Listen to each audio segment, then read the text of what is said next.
నా పేరు మాధవస్ మురళి. నేను ప్రొద్దుటూరు జనసేన పార్టీ తరఫున మాట్లాడుతున్నాను. ప్రొద్దుటూరు ప్రజలకు ముఖ్యంగా తెలియజేయమనగా, ఇక 2 రోజుల్లో ఈ యొక్క శాసనసభ మరియు పార్లమెంట్ ఎన్నికలు జరగబోతున్నాయి. మన ప్రొద్దుటూరు అభివృద్ధి చూస్తే ఎక్కడ వేసిన గొంగళి అదేవిధంగా అక్కడే ఉన్నట్టు తయారైంది. కేవలం ప్రశ్నించిన గొంతును నలిమేయడం తప్ప ఆ యొక్క ప్రశ్నలకు సమాధానం చెప్పే నాయకులే కరువైనారు. ఈ వైసీపీ ప్రభుత్వంలో ఎక్కడే కానీ బడుగు బలహీన వర్గాలకైతేనేమి మరియు అత్యున్నత వ్యాపార వర్గాలకైతేనేమి పట్టు పరిశ్రమలకైతేనేమి ఎటువంటి దానికైనా కానీ అభివృద్ధి అనగదొక్కడమే తప్ప ఎక్కడే కానీ అభివృద్ధి చెందలేదు. కాబట్టి రాబో రోజుల్లో మళ్ళా ఒకసారి మన పెద్ద ఆయనకు ఓటు వేసి గెలిపిస్తే వర్ధారెడ్డి గారికి అభివృద్ధి చెందుతుంది.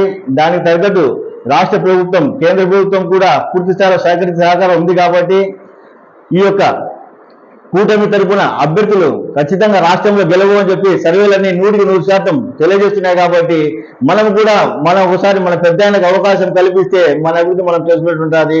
కాబట్టి రాబో రోజుల్లో మన యొక్క పెద్ద ఆయన గెలిపించి మన ఊరిని మనమే అభివృద్ధి చెందించుకోవాలని చెప్పి మీ ప్రజలకు ఈ మీడియా ద్వారా తెలియజేస్తున్నాను. కాబట్టి సైకిల్ గుర్తుకు ఓటు వేయించి గెలిపించాలని చెప్పి మరోసారి పెద్ద ఆయన ఎమ్మెల్యే చేయించి మన యొక్క అభివృద్ధిని మనమే చేసుకోవాలని చెప్పి కోరుకుంటూ జై జనసేన.